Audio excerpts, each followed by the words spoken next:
tonight. I'll sit around and swallow my pride, waiting for a call from a friend. They're all out living the life, and here I am with myself and I.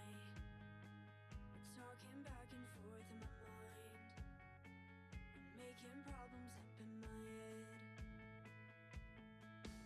Well, I'm such a loner, I stand out like a wallflower. It's obvious, there's obviously something wrong with me. If I wasn't awkward all the time, I would have a better life. Why can't we just play pretend? All my friends are out and I'm alone, listening to the static. Maxwell Emmett. Hi, dude. I was planning on just sitting here for a little bit, but like, nah. I need to speak to you, Max. Okay? Number 1, you're the best. Number 2, hi Jesse. Number 2, you are apparently my most popular, not most popular chatter. You've chatted the most. So I guess most popular chatter. You lost your sub. I'm so sorry. Was it a gifted sub? And okay, that's fine. You don't need to be subbed to me. That's chill. I don't have too many subs. Hey guys, you have a leather jacket? Hi, Ashlyn. Starting off with an ew. But I did a, Cam is live, oh no. Yeah, I did a mistake, I just realized, because I got myself some tea for this, and I'm also wearing a lot of lipstick. So, hi Ashlyn, nice to see you. Always nice to see you. But crab emote, it's okay. I'm so happy you have a leather jacket. And yeah, okay, see, I recognize all the emotes now. I couldn't see them before because I was like, my computer was like very far away from me. But I'm very happy to have all of you guys here. Thank you so much. Starting off the scene great. Oh no, someone who needs to not be here. Ahaha.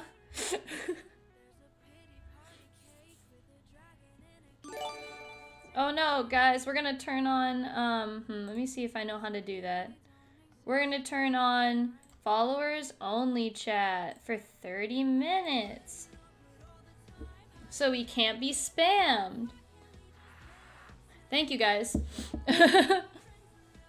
I just got lipstick on myself. Alright. But yeah, I'm going to be reading today. I don't know if you guys have noticed, but the past few Mondays, I've been trying my damnedest to stream me reading. Just because I know that reading is the most interesting thing, but I also know that some people enjoy it, you know? People like listening to their homework. Oh, the lipstick. Get it, girl. You can get it on yourself. Jesse, Jesse and Max's friendship is the purest thing to come out of this Twitch streaming. I don't know if you guys were friends before, but y'all rule. Max, you're like literally the sweetest. But yeah, I still like you, even if you chose Chloe being your sibling over me. For those of you who don't know, Max had new sibling applications, and I filled it out, and so did a couple other people, and I lost. Good Monday. Aw, thank you so much, Ashlyn. You're literally the best. Yeah, DM me a pic of your other jacket, Jesse. I'd love to see it. And Ashlyn, we have to talk again soon, because I haven't been on the Minecraft server in a little bit, and I was just thinking about how much I love Minecraft, so... Cowboy hat! Oh my gosh! Okay, that's actually topical, right? Because, Max, I was supposed to wear a cowboy hat my last stream, Max redeemed it and I didn't have it on. So this time, I'm going to wear it for 10 minutes. How's that? Or I could just do a cowboy hat stream. Do you guys want me to do, like, just for you guys, a special cowboy hat stream?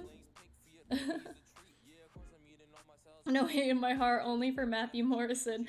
I agree, Max, I agree. Let me take off my headphones, this fits properly. You got a night helmet that's actually a bowl. Ooh, what type of bowl? I just realized. A normal bowl? right? I'm not mean to insinuate anything, but you can also talk to me outside of Minecraft. Yeah, no, Ashlyn, we are horrible at DMing. I feel that. I feel that. Where I'm just like, damn, I love speaking to you. And then it's like, when we actually can respond to messages. Fun fact, little fun Cameron anecdote. I I was messaging this person and they were like, "Hey, do you want to move off of this app and on the Snapchat because I'm really bad at answering messages." And they had sent that message right after I'd messaged them, like 3 minutes after I messaged them. They're like, "Hey, I'm bad at answering messages. Let's move to Snapchat." And I didn't answer them for 6 days. Um and the only thing that made me answer them was being like, "Did they ghost me? Did they just never answer me?" And then me being like, "Oh, it's the opposite. A normal bowl." Gotcha. um, but yeah, I've added a few new songs to the playlist. I don't know if they're going to like play through, but I added a few more lo-fi songs, and I have only a few, and I have like a whole playlist. Let me just share it for those of you who want to know. Free Streamer Lo-Fi by Deadly Jimmy, and it's all good for Twitch streaming because the guy himself made it and said, "Hey, it's okay." Someone from your class followed you on Instagram. That's okay. Max, if they have class with you, then like they should get to know the real. I don't know where I was going with that. I was gonna say they should get to know the real you, but no, you have class with them, so you don't owe them anything. We're gonna let this chill for a little bit because I can't. It's boiling water right now. I can't. Also, the only tea I have with me is not sleepy time. Oh gosh, me drinking sleepy time tea at the beginning of the stream. Jesse, I'm checking for your leather jacket, but this is throat coat tea, which is for singers if you're sick, and it's the only type of tea I have. So, compliment the jacket. Let me look at it. I like it, Jesse. Where'd you get it from? I'm not gonna show it on stream, but I love that type of style with the V's. It makes it look like it's it's not what's the style I'm trying to go for? Not combat's not the style, but you know, when people is combat the style where it looks very like I think aviation is the word I'm thinking of. Hunger Games is the word I'm thinking of. Either way, I like it. Tell them your life story, Max. Yes. Savers, I love Savers. One time I bought a bag from Savers in like middle school that had a diamond ring in it, and I got the bag for $3, and I don't think the people that sold it to me knew there was a diamond ring in it, and instead of holding on to the diamond ring, I told the people, "Hey, I don't think you meant to sell this to me," and gave it back to them. And not a day goes by where I think, what if that was actually worth something? Like, what if that was, like, a wedding ring that I was just like, "Hey, I don't want this. I bought a $3 bag," you know? But I digress. We are here today for reading. Also, that's exactly why I would make a great movie, because most people think it would be boring. Oh, Max, just make it some type of artsy film. I would love to watch your life story, especially if it's in the style of that soundscape. Also, not to brag, but for a pretty significant portion of your life story, I've known you, so I would expect to be in the documentary in some form, or student film or whatever we're going for. Indie film? I don't know what I said, but I was gonna say, you got a pair of Levi boots for $6.50. Oh my god, I love cheap things. Like literally, this shirt. I got this shirt from a thrift store for like $3, I swear, like $3 or $4, and it's obviously awesome. This is Amazon, but we don't have to worry about that. There's no ethical consumption under capitalism, quoting my friend Chloe. But yeah, I was gonna say, so y'all know how I promised to stream on Arbor Day, right? And I mentioned that's the day I'm getting my vaccine, and that's the day that it's Arbor Day is what it is. It's Arbor Day. And so I was trying to think of stuff I could do for Arbor Day. And I was reminded of something I did back in middle school when I first started to play Minecraft, right? I tried to build an oak tree 10 times its normal proportions in Minecraft, and it was going great. It looked pretty good. And then well, And then I tried to put a lava feature in it, or a fire feature, and it caught the entire ding-dang tree on fire, and I burnt it to the ground, and that was horrible. And so I was thinking that this Arbor Day could be my redemption stream, in which I try to recreate an oak tree in a dimension 10 sizes bigger than it is normally in Minecraft. Maybe on creative mode, because I'm pretty sure that's how I did it before. But yeah,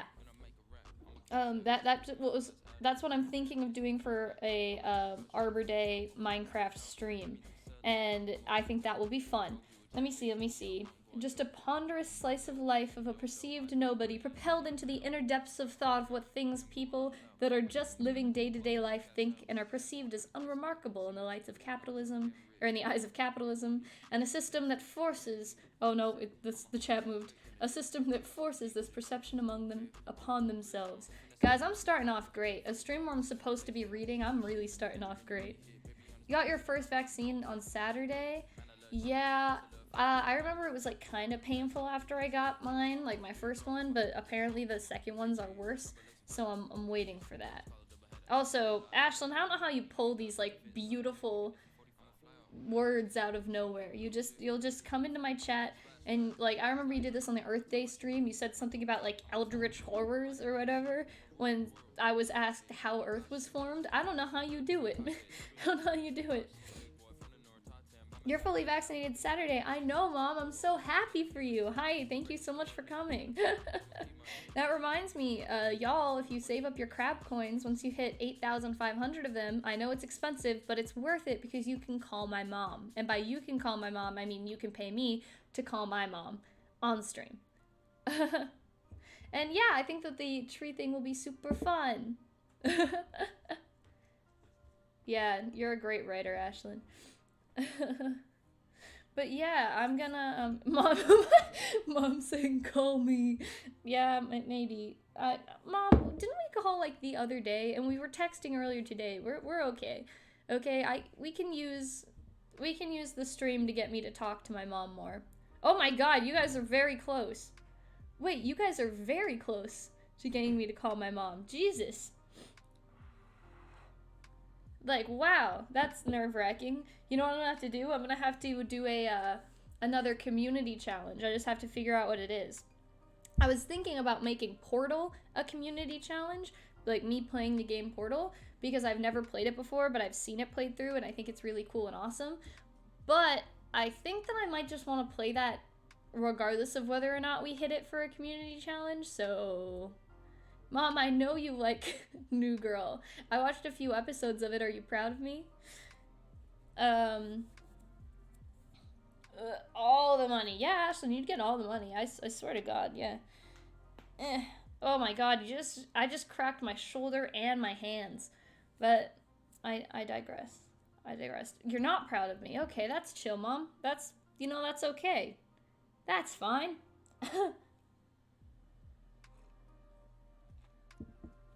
By the time we finish this, I'm gonna have so much lipstick on this cup. Also, I forgot what a punch this tea packs. You will not donate to a community challenge until you get to call my mom. Fair. You need to watch it all. It's so difficult to get me to watch any show, and you know this.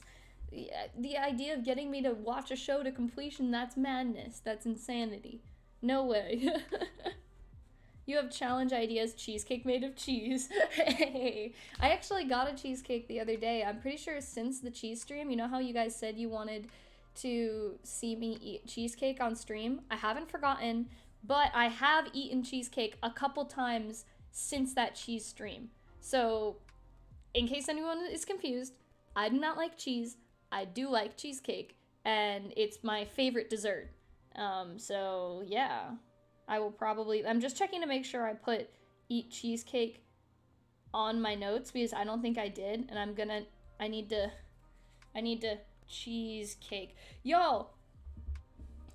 Cam is nothing like her mom. I love cheese. POV, I call your mom.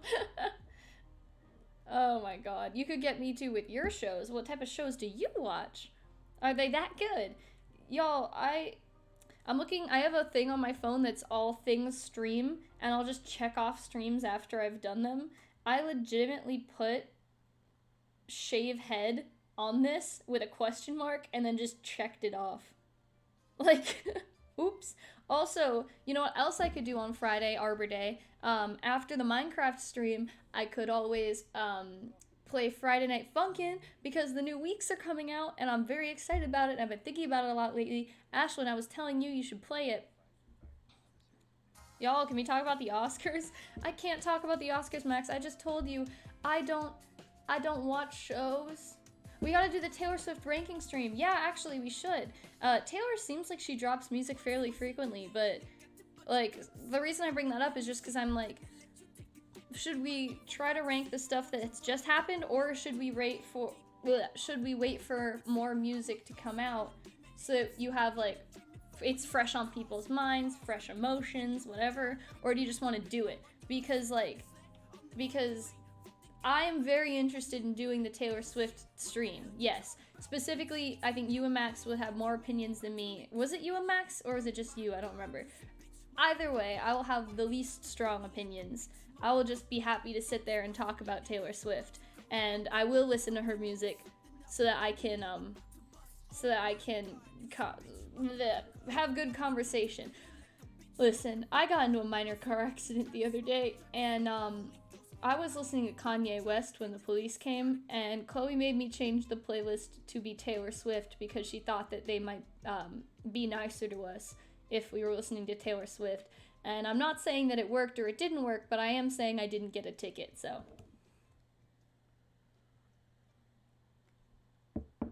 Oh my god, Ashlyn, I love documentaries and I like horror stuff. My mom gave me the horror love and my dad gave me the documentary love, so I think I would like those. Bet. It could take a while to release the re-recording. Ayo, which Kanye song? I'm pretty sure it was my new workout plan. It was, I usually put Chloe in charge of aux, not me. But yeah.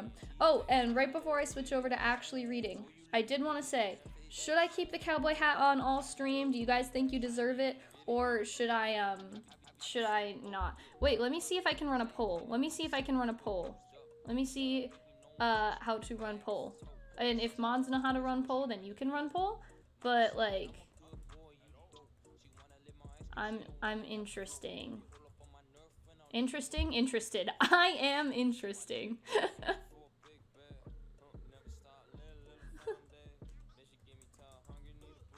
Here we go.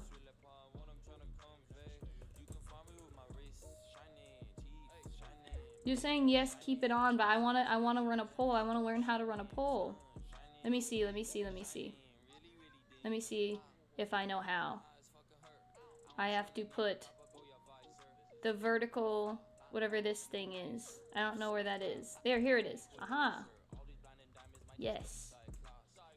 Or no. Didn't work, I tried. Hey guys, it didn't work, I tried. Anyway.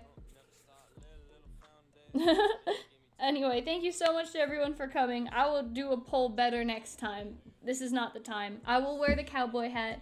It seems you guys want me to wear the cowboy hat, so I will. And thank you for saying that I am interesting. And the Smashing Pumpkins is the theme song for New Girl's Heartbreak. Oh, is it?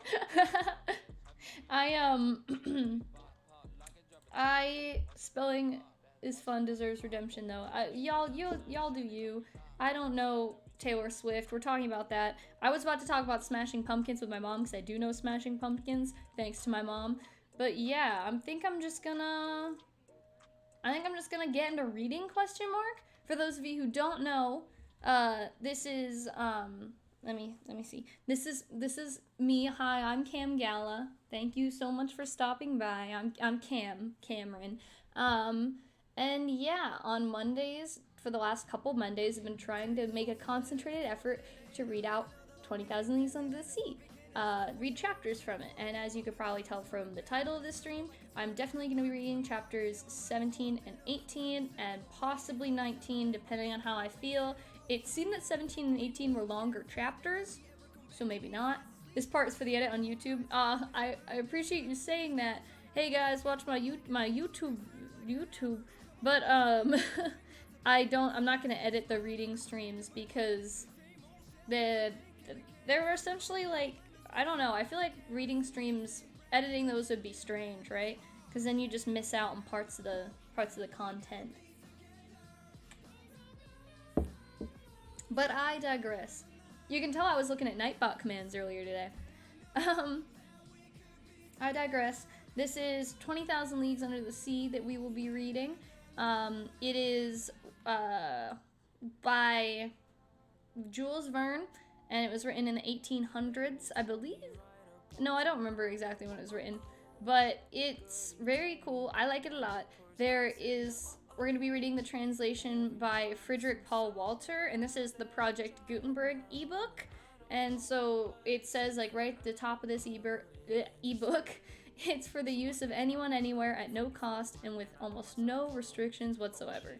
You may copy it, give it away, or reuse it under the terms of the Project Gutenberg license. And basically, the only thing you can't do is put it behind a paywall, which I'm not doing. You guys can watch this for free. Hi. Let me switch to my reading screen. Woo!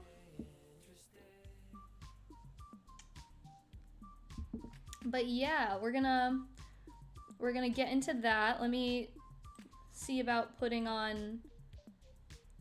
I don't think I have my lo-fi music at the, not my lo-fi, sorry, my piano music at the ready.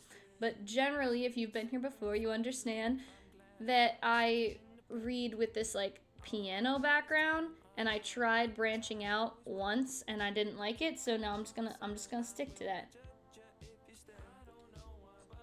I'm not even gonna try to read what you just put in chat, Ashlyn. I looked at it and I went, maybe not. Let me see. Okay. Hey, don't play music. Don't play music, you know who you are. YouTube. Okay. Sorry, pop song by Baby No Money. We are replacing you with this. Let me check to make sure the levels look okay. They look... How does that sound, guys? How does the music sound? How does the music sound?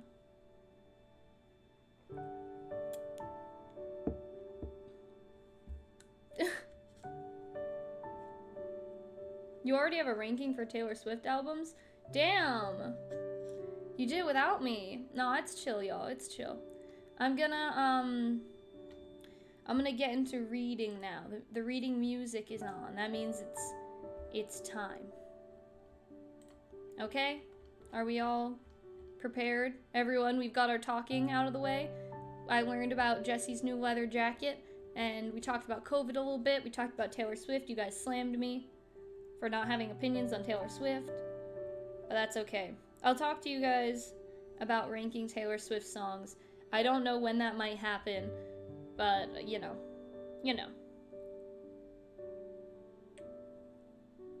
Alrighty. Let's start off now.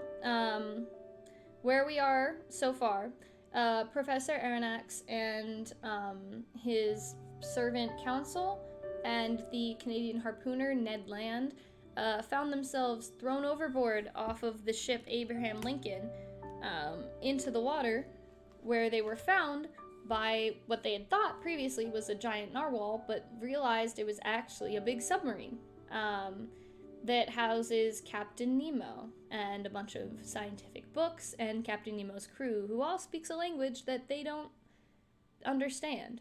Like, it's not a real language. They made up their own language.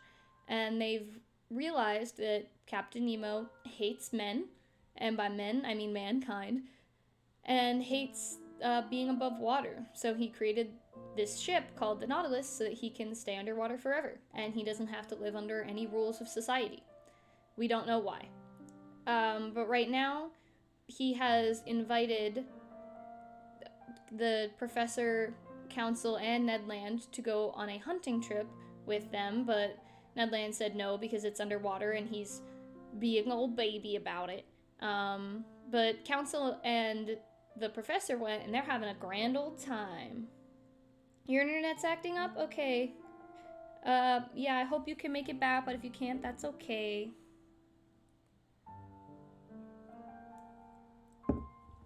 Alrighty. All my disclaimers out of the way, let's get into it. Chapter 17, An Underwater Forest. We had finally arrived on the outskirts of this forest, surely one of the finest in Captain Nemo's immense domains. He regarded it as his own, and had laid the same claim to it that, in the first days of the world, the first men had to their forests on land. Besides, who else could dispute his ownership of this underwater property? What other, bolder pioneer would come, axe in hand, to clear away its dark underbrush? This forest was made up of big tree-like plants, and when we entered beneath their huge arches, my eyes were instantly struck by the unique arrangement of their branches, an arrangement that I had never before encountered. None of the weeds carpeting the seafloor, none of the branches bristling from the shrubbery, crept or leaned or stretched on a horizontal plane. They all rose right up towards the surface of the ocean. Every filament or ribbon, no matter how thin, stood ramrod straight. Fucus plants and creepers were growing in stiff, perpendicular lines, governed by the density of the element that generated them. After I parted them with my hands, these otherwise motionless plants would shoot right back up to their original positions. It was the regime of verticality. I soon grew accustomed to this bizarre arrangement, likewise to the comparative darkness surrounding us. The seafloor in this forest was strewn with sharp chunks of stone that were hard to avoid. Here, the range of underwater flora seemed pretty comprehensive to me, as well as more abundant than it might have been in the Arctic or tropical zones, where such exhibits are less common.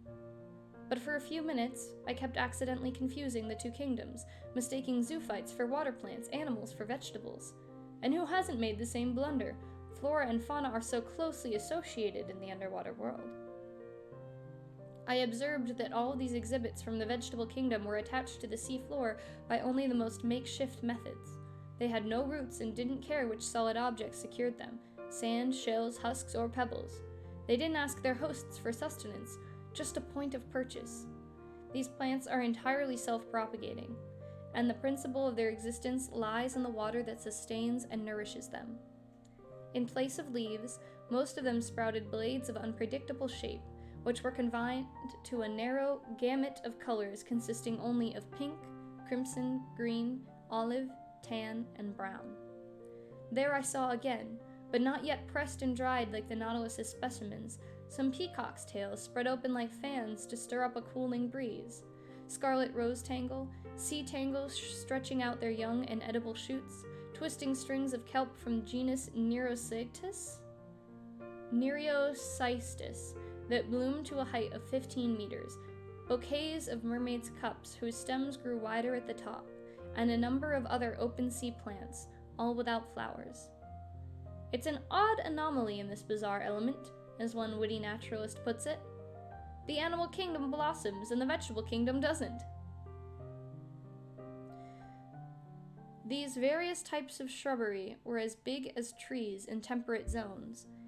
In the damp shade between them, there were clustered actual bushes of moving flowers, hedges of zoophytes in which there grew stony coral striped with twisting furrows, yellowish sea anemone with translucent tentacles, plus anemone with, why is the word anemone? It's messing with me, with grassy tufts, and to complete the illusion, minnows flitted from branch to branch like a swarm of hummingbirds, while there rose underfoot, like a covey of snipe yellowish fish from the genus Lepisocanthus, with bristling jaws and sharp scales, flying gurnards, and pine-cone fish. Near 1 o'clock, Captain Nemo gave the signal to halt. Speaking for myself, I was glad to oblige, and we stretched out beneath an arbor of winged kelp, whose long, thin tendrils stood up like arrows. This short break was a delight. It lacked only the charm of conversation. But it was impossible to speak, impossible to reply. I simply nudged my big copper headpiece against Council's headpiece. I saw a happy gleam in the gallant lad's eyes, and to communicate his pleasure, he jiggled around inside his carapace in the world's silliest way. To explain what they're doing right now, just out of reading, time out for a moment. They can't talk in the big rubber suits that they're in because they're so far underwater.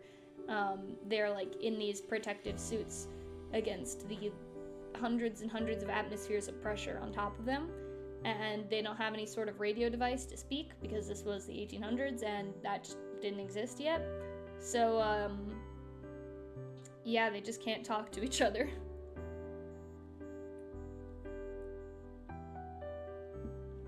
After 4 hours of strolling, I was quite astonished not to feel any intense hunger.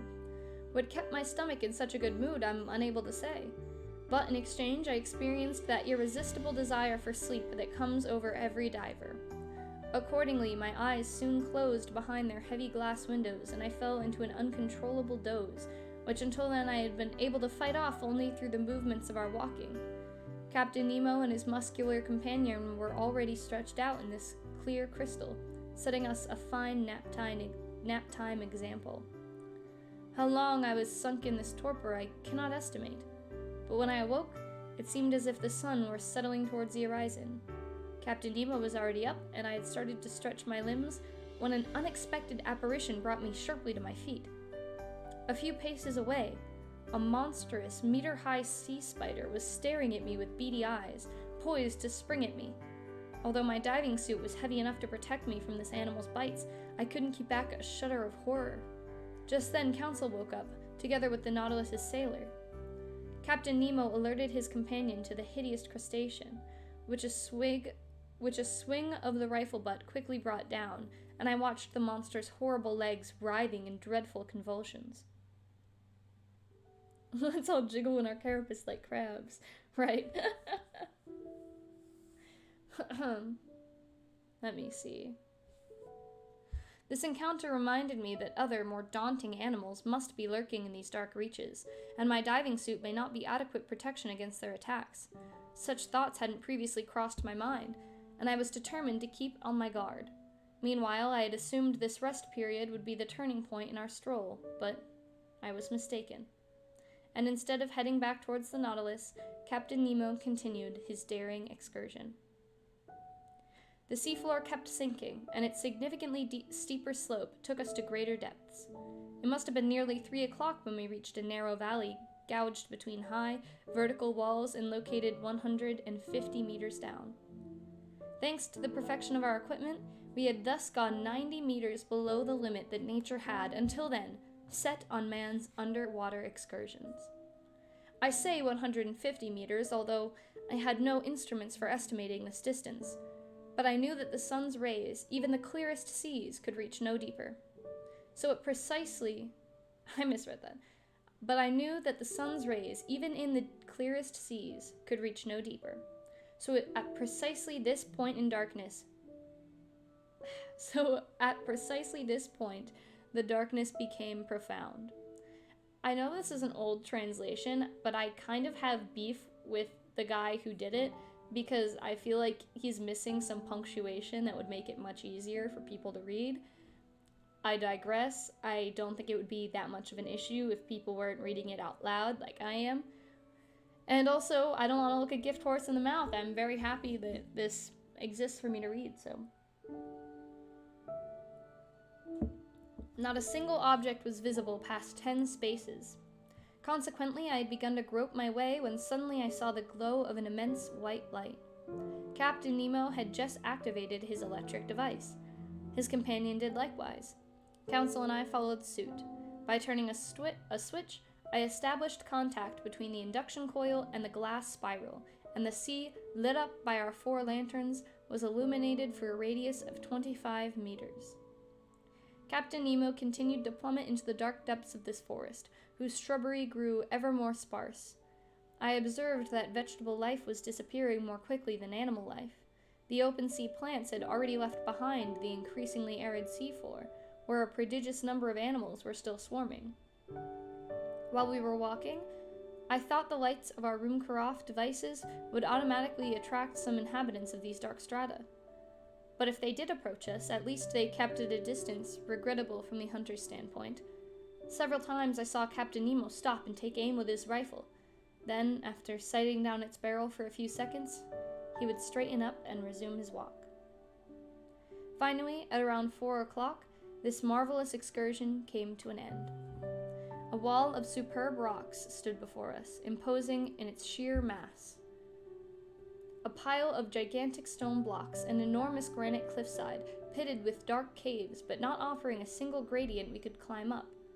This was the underpinning of Crespo Island. This was land. The captain stopped suddenly.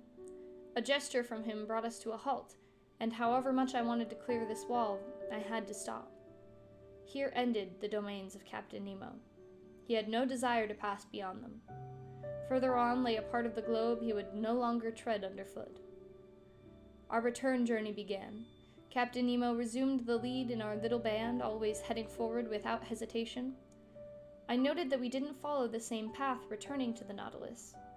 This new route, very steep and hence very arduous, quickly took us close to the surface of the sea. But this return to the upper strata wasn't so sudden that decompression took place too quickly, which could have led to serious organic disorders and given us those internal injuries so fatal to divers. With great promptness, the light reappeared and grew stronger, and the refraction of the sun, already low on the horizon, again ringed the edges of the various objects with the entire color spectrum. At a depth of 10 meters, we walked amid a swarm of small fish from every species, more numerous than birds in the air, more agile too. But no aquatic game worthy of a gunshot had yet been offered to our eyes. I appreciate it, Max. I like that we can both dunk on this man who has done nothing wrong, but who I have beef with. Just then, I saw the captain's weapon spring to his shoulder and track a moving object through the bushes. A shot went off, I heard a faint hissing, and an animal dropped a few paces away, literally struck by lightning. It was a magnificent sea otter from the genus Anhydra, the only exclusively marine quadruped. 1.5 meters long, this otter had to be worth a good high price. Its coat, chestnut brown and above and silver below, would have made one of those wonderful fur pieces so much in demand in the Russian and Chinese markets. The fineness and luster of its pelt guaranteed that it would go for at least 2,000 francs. I was full of wonderment at this unusual mammal, with its circular head adorned by short ears, its round eyes, its white whiskers like those on a cat, its webbed and clawed feet, its bushy tail. Hunted and trapped by fishermen, this valuable carnivore had become extremely rare, and it takes refuge chiefly in the northernmost parts of the Pacific, where in all likelihood its species will soon be facing extinction. Captain Nemo's companion picked up the animal, loaded it onto his shoulder, and we took to the trail again. For an hour, plains of sand unrolled before our steps. Often the seafloor rose within 2 meters of the surface of the water. I could then see our images clearly mirrored on the underside of the waves, but reflected upside down. Above us there appeared an identical band that duplicated our every movement and gesture. In short, a perfect likeness of the quartet near which it walked, but with heads down and feet in the air. Another unusual effect. Heavy clouds passed above us, forming and fading swiftly. But after thinking it over, I realized that these so-called clouds were caused simply by the changing densities of the long-ground swells, and I even spotted the foaming white caps that their breaking crests were proliferating over the surface of the water. Lastly, I couldn't help seeing the actual shadows of large birds passing over our heads, swiftly skimming the surface of the sea. On this occasion, I witnessed one of the finest gunshots ever to thrill the marrow of a hunter. A large bird with a wide wingspan, quite clearly visible, approached and hovered over us. When it was just a few meters above the waves, Captain Nemo's companion took aim and fired. The animal dropped, electrocuted, and its descent brought it within reach of our adroit hunter, who promptly took possession of it. It was an albatross of the finest species, a wonderful specimen of these open-sea fowl. This incident did not interrupt our walk. For 2 hours we were sometimes led over plains of sand, sometimes over prairies of seaweed that were quite arduous to cross. In all honesty, I was dead tired by the time I spotted a hazy glow half a mile away, cutting through the darkness of the waters. It was the Nautilus's beacon. Within 20 minutes we would be on board, and there I could breathe easy again, because my tank's current air supply seemed to be quite low in oxygen. But I was reckoning without an encounter that slightly delayed our arrival.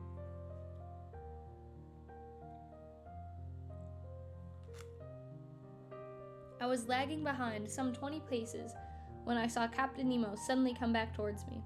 With his powerful hands, he sent me buckling to the ground, while his companion did the same to Council. At first, I didn't know what to make of this sudden assault, but I was reassured to observe the captain lying motionless beside me. I was stretched out on the seafloor directly beneath some bushes of algae when I raised my head and spied two enormous masses hurtling by, throwing off phosphorescent glimmers. My blood turned cold in my veins. I saw that we were under threat from a fearsome pair of sharks. They were blue sharks, dreadful man-eaters with enormous tails, dull, glassy stares, and phosphorescent matter oozing from holes around their snouts. They were like monstrous fireflies that could thoroughly pulverize a man with their iron jaws. I don't know if Council was busy with their classification, but as for me, I looked at their silver bellies, their fearsome mouths bristling with teeth, from a viewpoint less than scientific, more as a victim than as professor of natural history. Luckily, these voracious animals have poor eyesight. They went by without noticing us, grazing us with their brownish fins, and miraculously we escaped danger greater than encountering a tiger deep in the jungle. Half an hour later, guided by its electric tail, we reached the Nautilus. The outside door had been left open, and Captain Nemo closed it after we re-entered the first cell. Then he pressed a button. I heard pumps operating within the ship, I felt the water lowering around me, and in a few moments the cell was completely empty. The inside door opened, and we passed into the wardrobe.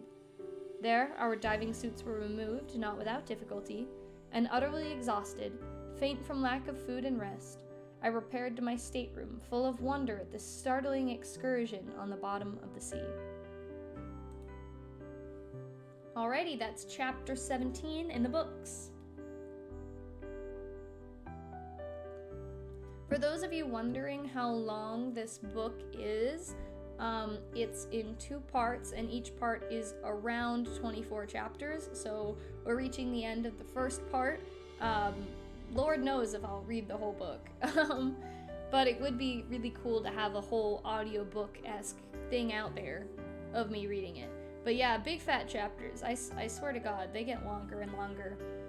I remember it used to take me around, I think, 20 minutes at the most to read one chapter, and now it's taking 25 minutes to 30 minutes to read a chapter. So they're getting longer. Either that or this chapter and the next chapter are just unusually long, but you know. I'm just gonna sip some tea before we continue. And check some texts because my mom texted me. Aww. She said she likes my reading.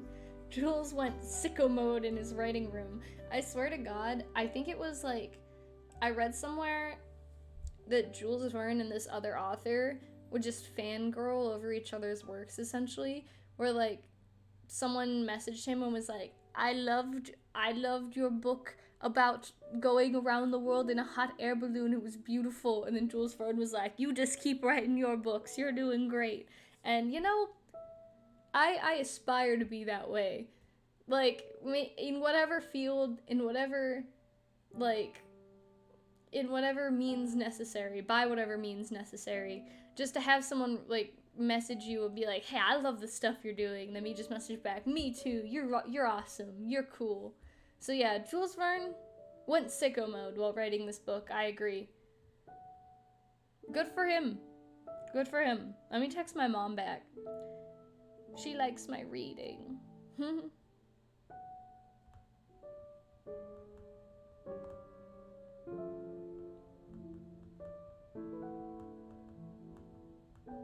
we go.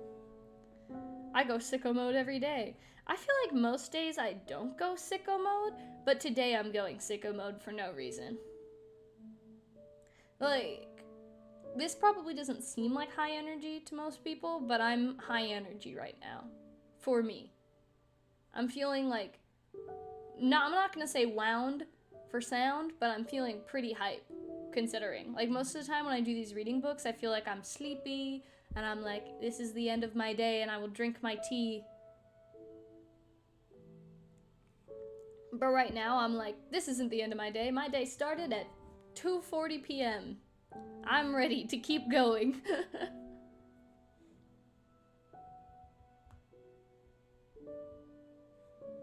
I'm hyped that classes are done. Now you can focus on other things. Hell yeah. Also, I didn't say anything in the chat on Snapchat, but I saw the videos that you did for that chorus, and I liked them. I watched them both. I specifically liked watching, just your beautiful dog prancing around. That was my favorite part.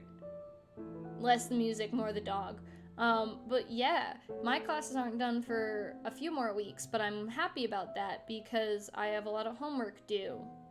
So if you saw on Instagram, I was like, hey guys, I can't stream until I do some homework, and I think I might have to self-impose that restriction more frequently. You have no idea why your client liked them that much? Maybe because they don't usually get people to make videos for them? I don't know. Either way, they paid you, right?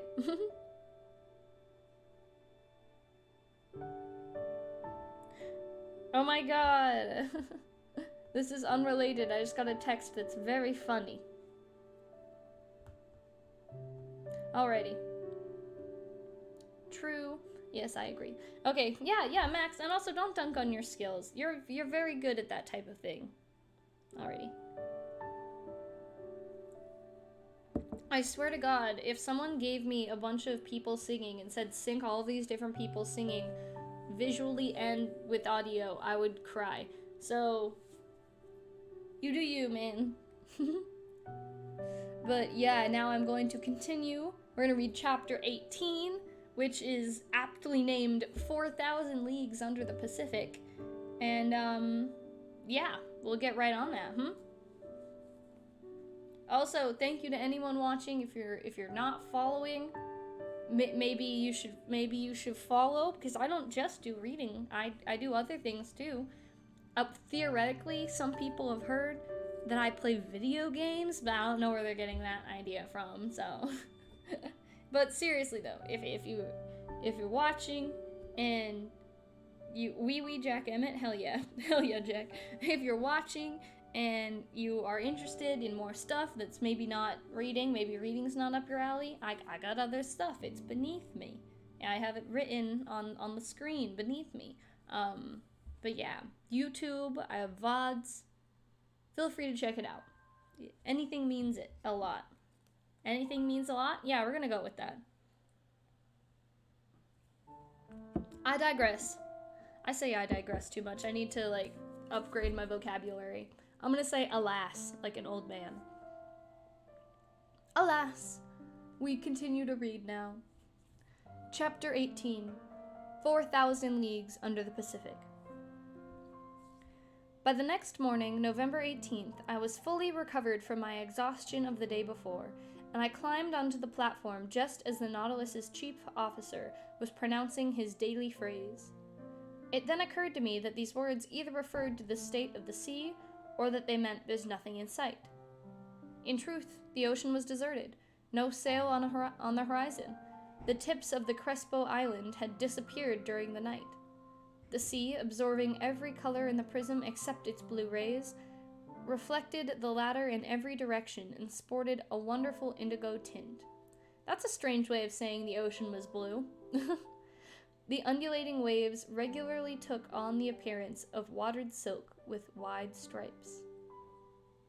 Also, if anyone's confused, in previous chapters it was mentioned that the Nautilus's chief officer every single morning goes up onto the platform and he says this phrase in this unknown language.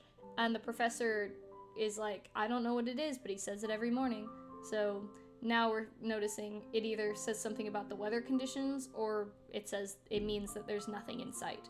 And it's more likely it means there's nothing. I was marveling at this magnificent ocean view when Captain Nemo appeared.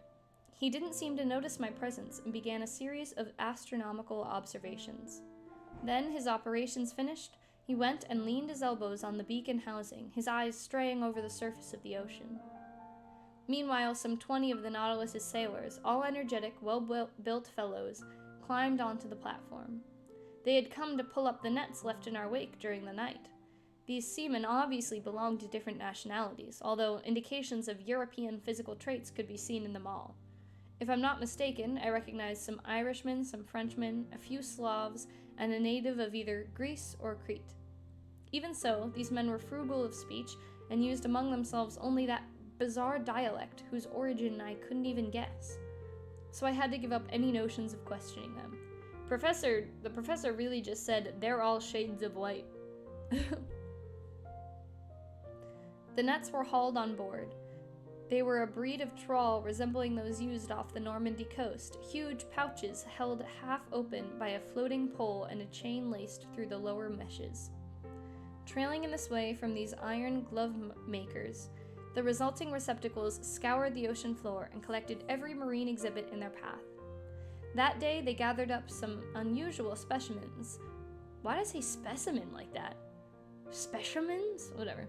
They gathered up some unusual specimens from these fish-filled waterways, anglerfish whose comical movements qualify them for the epithet clowns, black commercial anglers equipped with their antennas, undulating triggerfish encircled by little red bands, bloated puffers whose venom is extremely insidious, some olive-hued lampreys, snipefish covered with silver scales, cutlass fish whose electrocuting power equals that of the electric eel and the electric ray, scaly featherbacks with brown crosswise bands, greenish codfish, several varieties of goby, etc. Finally, some fish of larger proportions. 1 meter jack with a prominent head, several fine bonito from the genus Scomber decked out in the colors blue and silver, and 3 magnificent tuna whose high speeds couldn't save them from our trawl. That's a lot of fish, ladies and gentlemen. I also didn't realize there was a fish called bonito. This cup says Ola Bonita on it, but you guys can't really read it because the resolution of my camera isn't very high, and also I have the camera flipped because it makes more sense for me when I look at it, because I'm like, it's like looking in a mirror for me, right? I'm like, ooh, when I move this hand, it also moves on that side of the screen, whereas if I just have it the normal way, it's flipped, and yes, you can read things, but it's very strange for me to see, so I think you get me. It's fine. Anyway. I see where we are. I'm having, issues. Okay, we're good. I estimate that this cast of the net brought in more than 1,000 pounds of fish. It was a fine catch, but not surprising.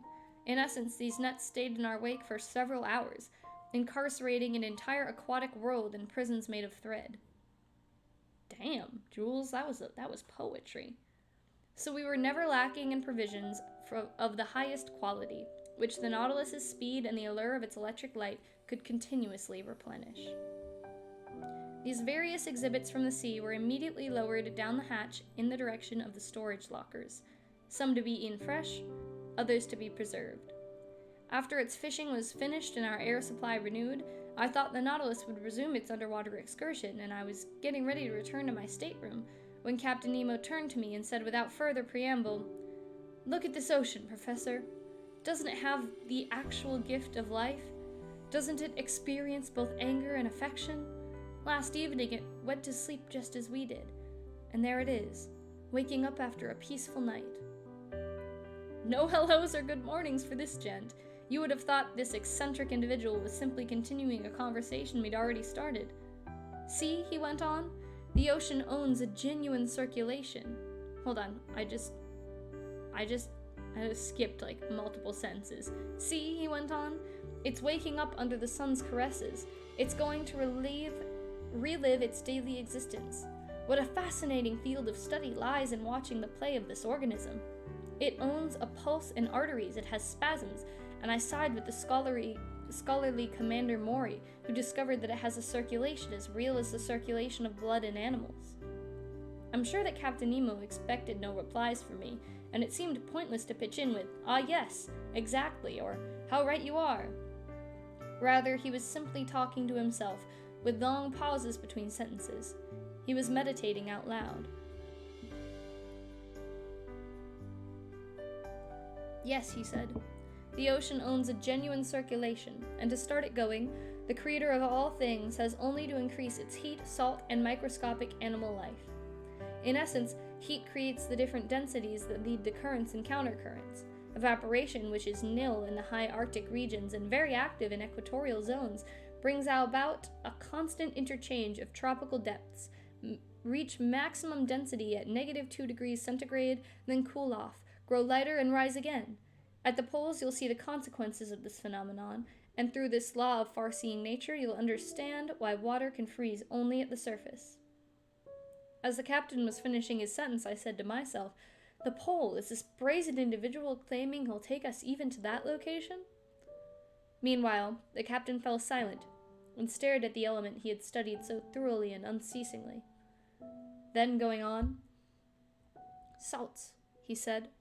"Salts fill the sea in considerable quantities, Professor, and if you removed all of its dissolved saline content, you'd create a mass measuring 4,500,000 cubic leagues, which if it were spread all over the globe, would form a layer more than 10 meters high.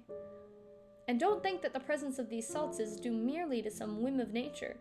No, they make ocean water less open to evaporation and prevent winds from carrying off excessive amounts of steam, which, when condensing, would submerge the temperate zones.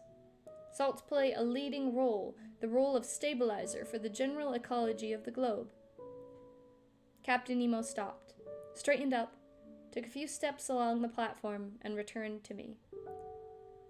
"As for those billions of tiny animals," he went on, "those infuriosa that live by the millions in one droplet of water, 800,000 of which were needed to weigh 1 milligram, their role is no less important.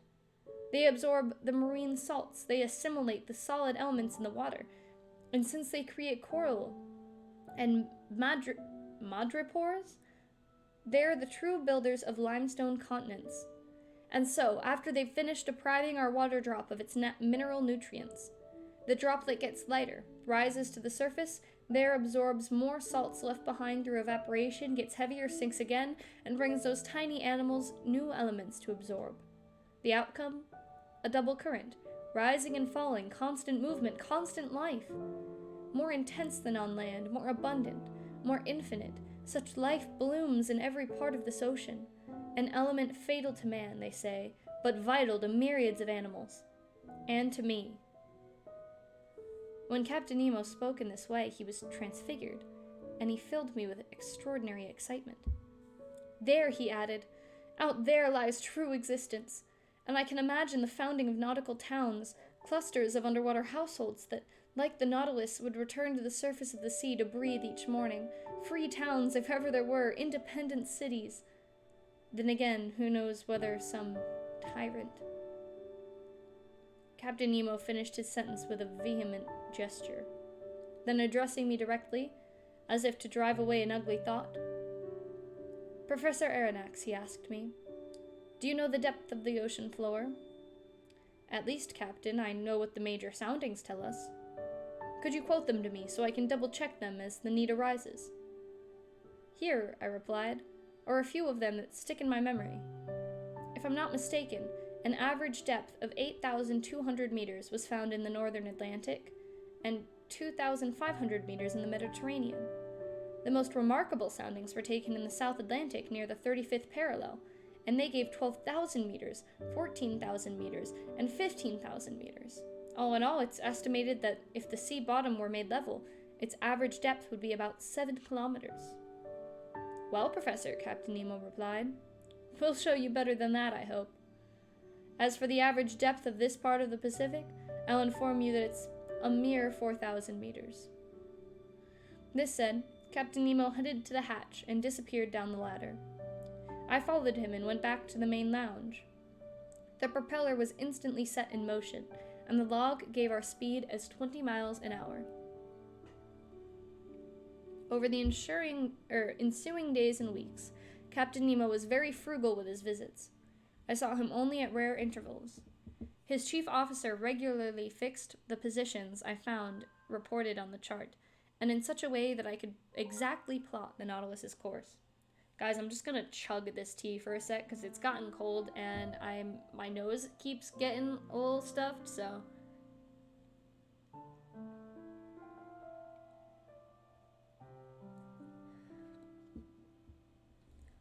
Obviously by chug I just meant drink a bit more than usual. The music's so nice. I'm glad that you like it. It's my no copyright soft piano music for relaxation, snowing background, relaxed music meditation.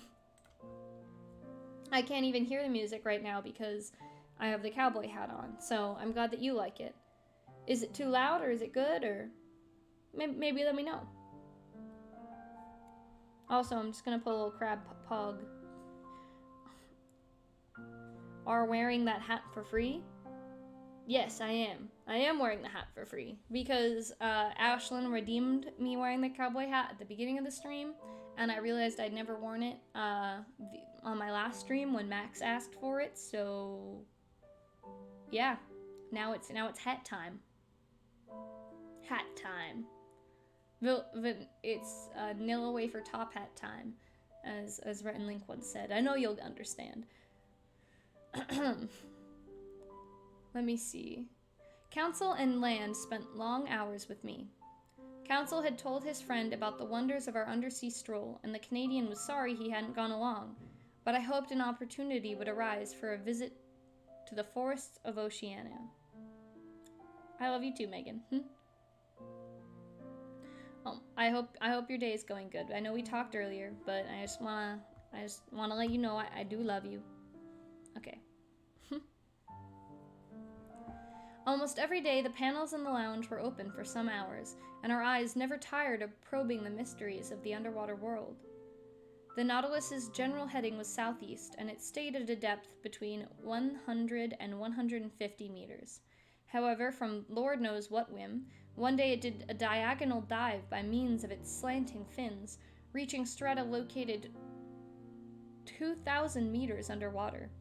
The thermometer indicated a temperature of 4.25 degrees centigrade, which at this depth seemed to be a temperature common to all latitudes. On November 26th, at 3 o'clock in the morning, the Nautilus cleared the Tropic of Cancer at longitude 172 degrees. You know what I just realized? There will probably be a time where, like, as I'm reading this book, the dates actually catch up to where we are. Like, assuming that I don't do it improperly, assuming I don't, like, take a break or whatever. Little sea creature. Yeah. I had to go look closer at that thing's face to see what it was. There is a squid. I know I tagged the stream as no spoilers, but I don't think saying there's a squid in a book about the water counts as a spoiler. Unless I gave more details than that, but I'm not gonna. Alrighty. Anyway. Oh my god, you made it even longer. Ah! On the 27th, it passed in sight of the Hawaiian Islands, where the famous Captain Cook met his death on February 14th, 1779. By then, we had fared 4,860 leagues from our starting point. When I arrived on the platform that morning, I saw the island of Hawaii 2 miles to leeward, the largest of the 7 islands making up this group. I could clearly distinguish the tilled soil on its outskirts, the various mountain chains running parallel with its coastline, and its volcanoes crowned by Mauna Kea, whose elevation is 5,000 meters above sea level. Among other specimens from these waterways, our nets brought up some peacock-tailed flabellarian coral. Interesting. Flattened into stylish shapes and unique to this part of the ocean. The Nautilus kept to its southeasterly heading. On December 1st, it cut the equator at longitude 142 degrees, and on the 4th of the same month, after a quick crossing marked by no incident, we raised to the Marquesas Islands. 3 miles off, in latitude 8 degrees 57 south and longitude 139 degrees 32 southwest, just west, I spotted Martin Point on Niku Hiva, a chief member of this island group that belongs to France. I also just realized they give so many coordinates in this that it's probably possible, and someone has probably done it, to plot the exact path that the Nautilus has been taking. Like, I'm in a geography class right now. I could presumably locate this like, make this map. I'm not going to, but it seems cool. I could only make out its wooded mountains on the horizon because Captain Nemo hated to hug shore. There, our nets brought up some fine fish samples. All fish worth classifying in the ship's pantry. After leaving these delightful islands to the protection of the French flag, he's biased, he's French, the Nautilus covered about 2,000 miles from December 4th to the 11th. Its navigating was marked by an encounter with an immense school of squid, unusual mollusks that are near neighbors of the cuttlefish. French fishermen gave them the name cuckold fish. Why? Why did they do that? Okay. Consisting of themselves together with cuttlefish and argonauts. I'm sorry, I can't get over the phrase cuckold fish. I'm good. Hello? The naturalists of antiquity made a special study of them, and these animals furnished many ribald figures of speech for soapbox orators in the Greek marketplace, as well as excellent dishes for the tables of rich citizens, and if we're to believe Antheus, a Greek physician predating Galen. It was... I think I might go back and make a clip of me reading the cuckold fish thing, because that made me laugh so hard, so I'm just gonna have to remember that this is the time that happened. Anyway. It was during the night of December 9th and 10th that the Nautilus discovered this army of distinctly nocturnal mollusks. Cuckold fish is now a Cam Gallet inside joke. Oh, nah, I'm so happy that cuckold isn't, like, or I'm pretty sure cuck isn't, one of my banned words or anything. Like, I'm very happy, because if someone went to, like, say something to me, like, and they were joking about the cuckold fish or the cuttlefish, and they got banned or muted, I would feel so bad. I totally breathed that into existence. Alrighty. The Nautilus encountered an army of distinctly nocturnal mollusks. They numbered in millions. They were migrating from the temperate zones towards zones still warmer, following the itineraries. I don't know why I saw that word and went, I don't know what that is. Following the itineraries of herring and sardines. We stared at them through our thick glass windows. They swam backwards with tremendous speed, moving by means of their locomotive tubes, chasing fish and mollusks, eating the little ones. Eaten by the big ones, and tossing in indescribable confusion the 10 feet that nature has rooted in their heads with a hairpiece of pneumatic snakes. That was a difficult sentence. You just got here. What's the cuckold fish? I'm so happy you could join us. I just read chapter 17. I'm on chapter 18 now. The cuckold fish is, according to Jules Verne / Professor Aronnax, what you call a cuttlefish, like what French fishermen call cuttlefish. I don't know, man. Like, good for them, but oh my gosh, thank you for subscribing again, Mom. You're the best. 3 months. Wow, 3 months of me being able to have subs. That's insane. That's crazy. You guys are the coolest. Like, the support from my family, but also from, like, other people is just, it's so nice. It's so cool. And I appreciate it. But yeah, I just read chapter 17, and that one was finishing up them on a underwater hunting trip, and then this one nothing has happened really besides, Captain Nemo was talking about how much he loved the ocean again to the professor. You spilled water up your nose. How did you do that? But yeah, right now they're just talking about the path of the Nautilus, essentially. How dare you try and drink? Speaking of which, I'm gonna drink more of this.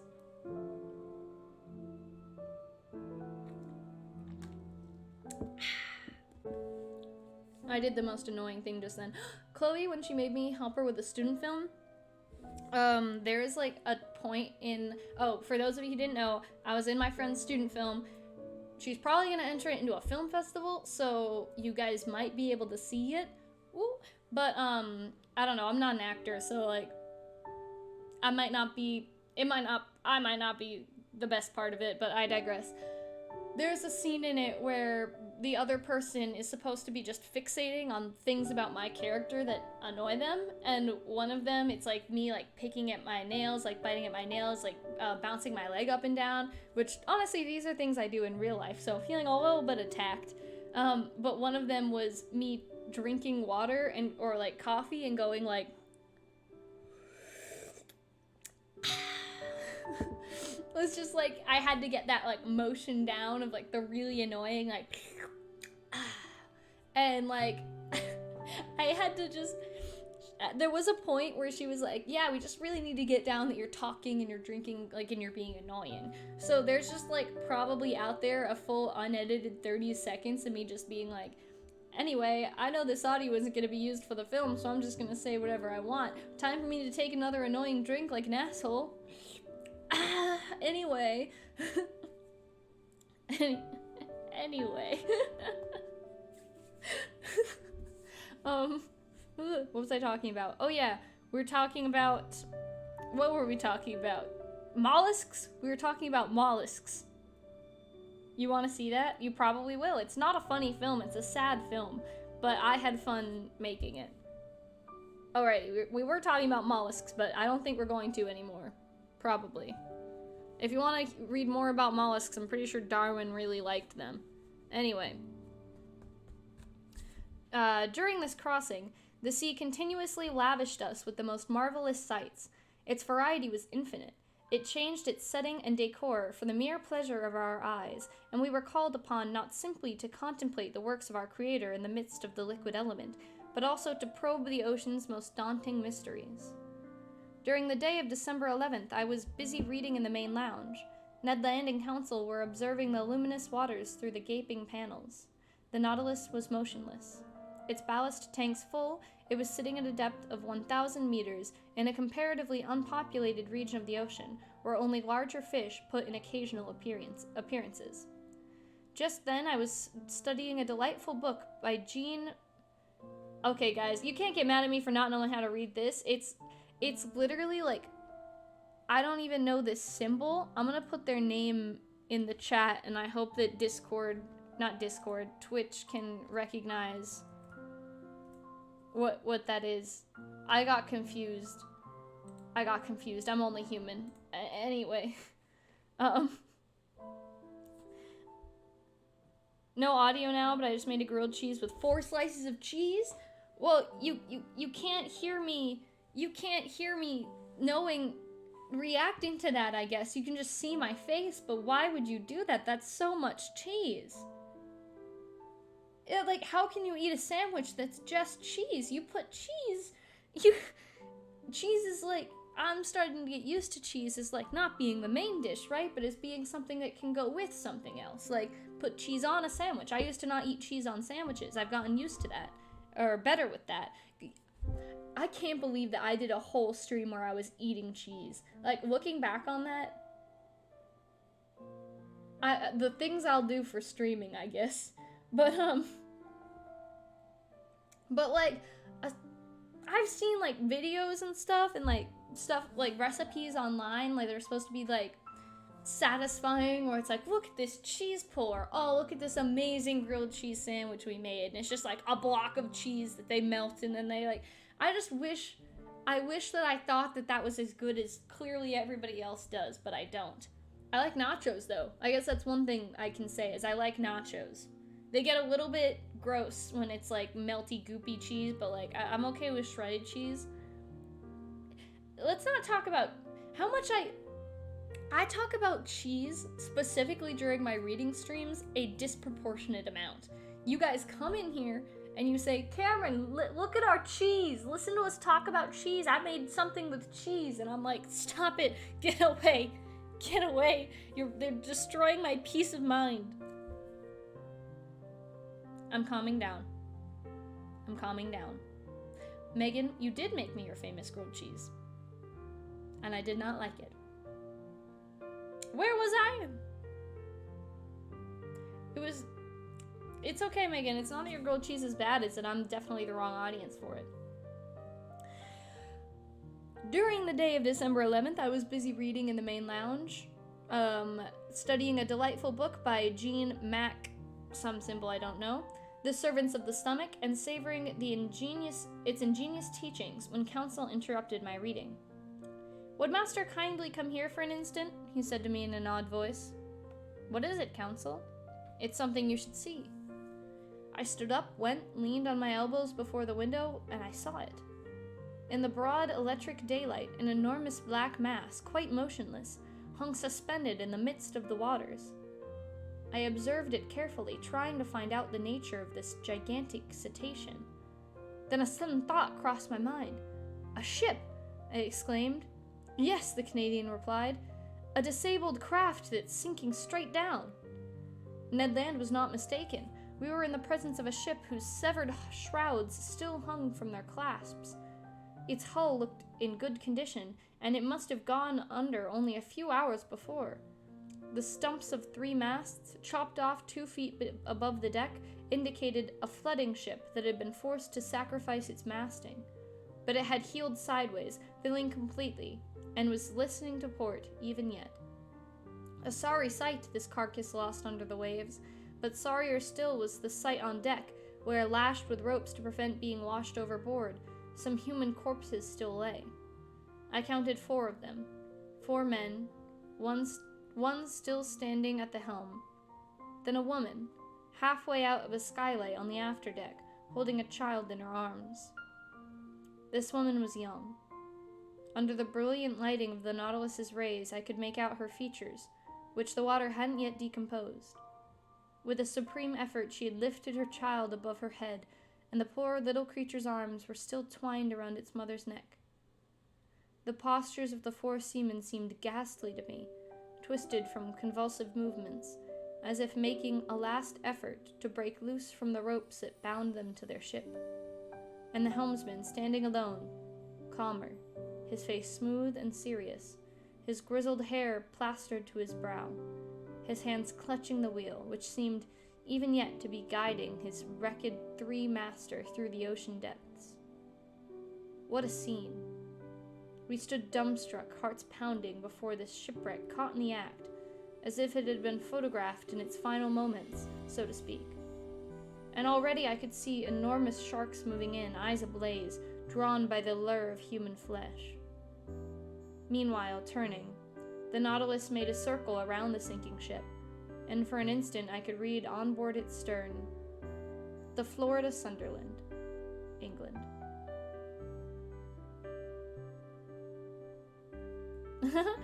Ashlyn just stopped by to disturb me with cheese and then left. Yeah, I forgot this book does get a little bit, not graphic, but it does deal with a bit of heavier scenes every once in a while, definitely. And that was one of them. I'm sorry, I hope that wasn't upsetting for anybody to hear. But that's how it goes. I think that it's kind of neat. I think the book is written very well, and I think it's cool to look at that part of, I guess, being under the ocean, because when you think about things that are under the ocean, you know, one of them is shipwrecks.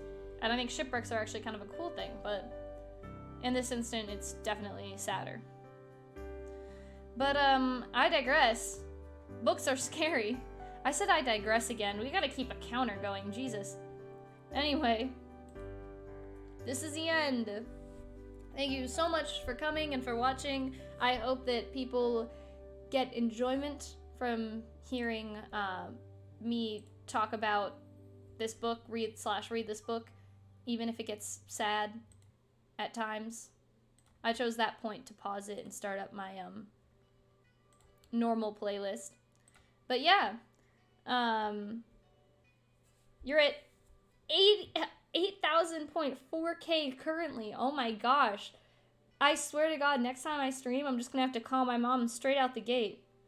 Yeah, that was a dramatic ending, for sure. It got a little bit heavy there, but... And yeah, of course, thanks so much everyone for coming. It's cool. You're cool. But yeah, my mom's definitely in bed right now, and I am ending the stream, so this probably wouldn't be the best use of your money. So, Make a cuck squid a clip. Yeah, I will. I have to meet up with Chloe after this because she went away for the weekend and she just got back and she says she has some gift for me. Some gift. I say some gift because I don't know how much gift. But you know how it be, right? Anyway, I'm just checking to see. Yeah, so we're gonna raid Ash and Ashlyn. Maybe I should try to raid other people every once in a while, but why? Because I know Ashlyn exists and Ashlyn's cool. And I will give Comrade Chloe your regards. You guys are siblings now, so I definitely should. You want your fancy crab pogs. Yes. Yes, before we raid, what we shall do, because I've tried to do this a few times, don't worry about, I'm not worried about the amount of people, because it's Ashlyn, right? But we can put that in the chat, right, when we're going over, just a little crab pog raid crab pog. If you feel like it. But yeah, we're gonna raid. It's been fun, it's been cool, it's been chill, and you can definitely make sure to see me on Friday. I will be streaming on Friday, more details to come. But yeah, I had a great time today. Thanks all of you for watching and coming, and I'll see you later. Bye!